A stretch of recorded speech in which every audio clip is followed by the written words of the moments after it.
sábado da primeira semana do Tempo Comum. Queridos irmãos, sejam todos muito bem-vindos. Quero acolher você que está chegando pela primeira vez no nosso canal. Seja muito bem-vindo. Já te peço a sua inscrição. Me ajude a chegar a 2.000 inscritos e também eu já te peço agora, atenção, por favor, já deixa o seu joinha, porque lá no final do vídeo você pode se esquecer. Vamos ao Evangelho que está em Marcos, capítulo 2, versículos de 13 a 17. O Senhor esteja convosco, Ele está no meio de nós. Proclamação do Evangelho de Jesus Cristo segundo Marcos. Glória a vós, Senhor. Naquele tempo, Jesus saiu de novo para a beira do mar. Toda a multidão ia ao seu encontro e Jesus os ensinava. Enquanto passava, Jesus viu Levi, o filho de Alfeu, sentado na coletoria de impostos e disse-lhe: "Segue-me." Levi se levantou e o seguiu. E aconteceu que, estando à mesa, na casa de Levi, muitos cobradores de impostos e pecadores também estavam à mesa com Jesus e seus discípulos. Com efeito, eram muitos os que o seguiam. Alguns doutores da lei, que eram fariseus, viram que Jesus estava comendo com pecadores e cobradores de impostos. Então eles perguntaram aos discípulos: "Por que ele come com os cobradores de impostos e pecadores?" Tendo ouvido, Jesus respondeu-lhes: "Não são as pessoas sadias que precisam de médico, mas os doentes. Eu não vim chamar os justos, mas sim os pecadores." Palavra da salvação, glória a vós, Senhor.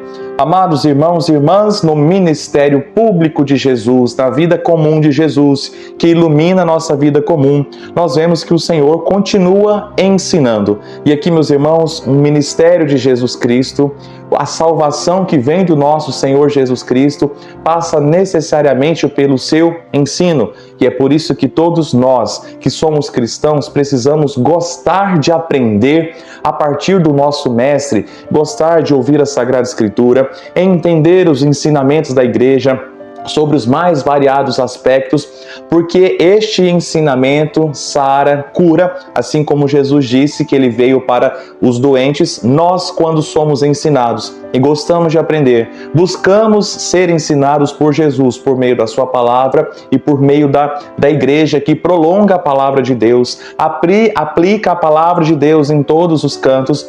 Nós então somos curados por aquilo que o Senhor ensina. Meus irmãos, reparem que no versículo 14 se diz: "Enquanto passava, Jesus viu Levi, o filho de Alfeu, sentado na coletoria de impostos." Ou seja, Levi, também associado a São Mateus, era um cobrador de impostos.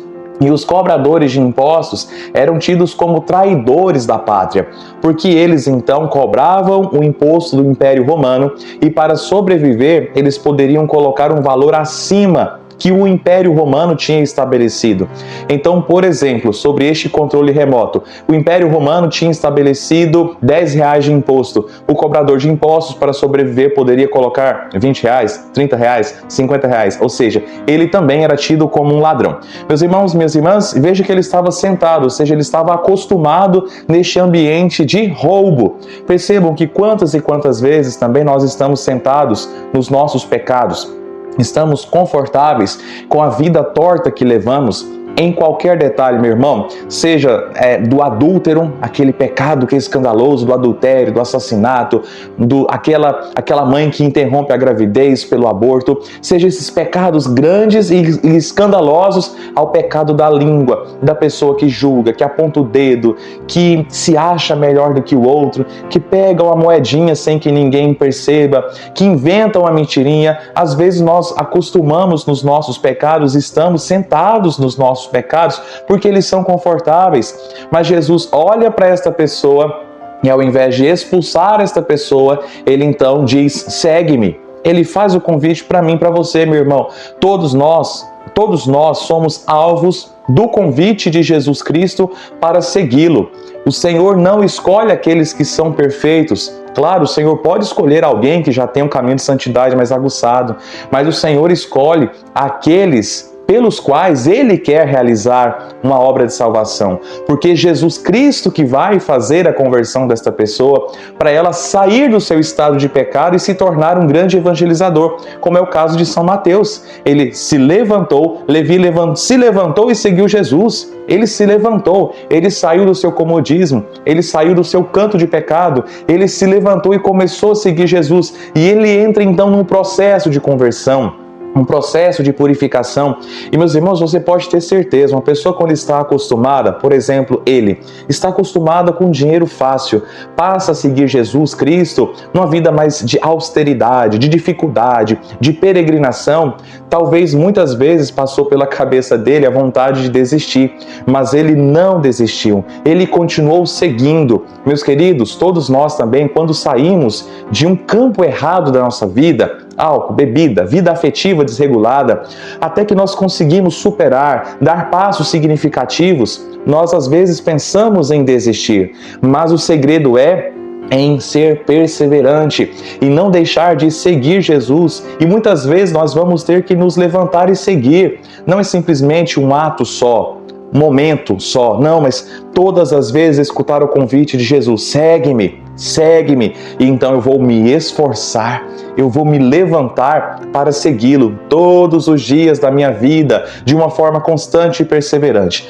O último detalhe que quero destacar, meus irmãos, é justamente sobre a hipocrisia, justamente sobre os comentários hipócritas dos fariseus, dizendo: olha, como que o seu mestre come com cobradores de impostos, como ele senta e se mistura com os pecadores. E então Jesus, que ouviu isso, ou seja, nada escapa aos ouvidos de Jesus. Ouvido de mãe e os ouvidos de Jesus são impecáveis, escutam tudo. E Jesus, tendo ouvido no versículo 17, ele respondeu: não são as pessoas sadias que precisam de médico, mas os doentes. Eu não vim para chamar os justos, mas sim os pecadores. Meus irmãos, Jesus não veio para os perfeitos, porque os perfeitos também não existem. Só nosso Senhor foi perfeito.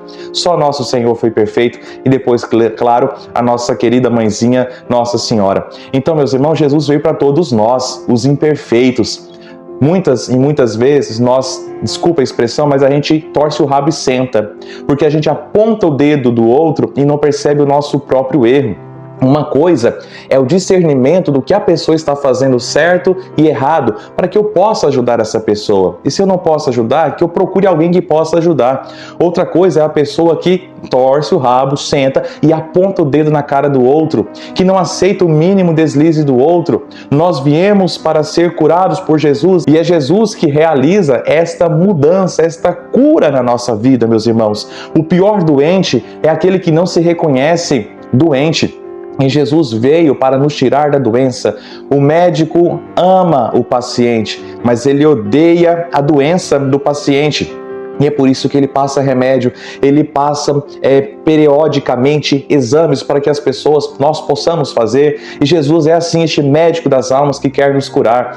Nosso Senhor não veio para nos deixar na nossa lambança, na nossa porcaria. Quantas vezes a gente escuta por aí: não, mas o Senhor nos aceita do jeito que somos. O importante é ser feliz. Eu já disse aqui e repito, Jesus nos aceita do jeito que somos, sim. Mas, preste atenção, mas para nos tornar, nos fazer, nos converter na pessoa que Ele quer. E é por isso que Ele veio para chamar os injustos, para nos tornar justos. Ele veio justamente para os doentes, para nos tornar sadios. Logo, meus irmãos, minhas irmãs, nos depositemos nas mãos do Senhor. Rezemos uns pelos outros, rezemos pela minha conversão, rezemos pela sua conversão. Você quer ser convertido? Eu quero sim me converter, eu quero mudar. Existem tantas áreas nas nossas vidas que precisam deste retoque ou desta mudança radical. E somente o Senhor, o Divino Médico das Almas, pode nos ajudar. E nos ajuda, meu irmão, né? Não de forma etérea, abstrata, não, mas pela leitura da Palavra de Deus. A leitura, meu irmão, da Palavra de Deus tem poder. Nos ajuda, o Senhor nos ajuda nessa conversão pela nossa oração diária, pelo toque dos sacramentos, o batismo, a crisma, a Eucaristia, a confissão dos pecados. Tem gente que morre de medo de confessar. É Jesus que quer te transformar. A unção dos enfermos, o matrimônio, casar na igreja, o sacerdócio, a sagrada ordem. O Senhor, com a sua divina graça, vem nos transformando a partir de dentro, sempre que nós nos permitimos nos levantar do nosso pecado, abandonar o nosso pecado e segui-lo, porque Ele mesmo vai realizar essa obra de conversão na minha e na sua vida. Queridos irmãos e irmãs, hoje é sábado, então aqui em Bom Jardim, nós temos o segundo dia do Tríduo em honra e louvor a São Sebastião, a missa às 14 horas, logo em seguida, animados leilões. Fiquemos atentos, baliza, nós seguimos já aí para o antepenúltimo dia da nossa festa em honra e louvor a São Sebastião. Hoje, a missa às 19 horas, em seguida com animados leilões também. Estejamos atentos. E no domingo, nós teremos a missa em baliza 9h30 da manhã. Em seguida, nós teremos um delicioso almoço, um churrasco. Você já pode comprar os seus ingressos. Por favor, compre com antecedência. Nós teremos ali o leilão de sobremesas e também teremos um leilão de bezerras. Eu agradeço cada um que está fazendo essa festa acontecer. E na segunda-feira, nós temos o encerramento da festa de São Sebastião em baliza, a procissão às 18h30, seguida da Santa Missa às 19 horas. E que Deus te abençoe. Em nome do Pai, do Filho e do Espírito Santo. Amém.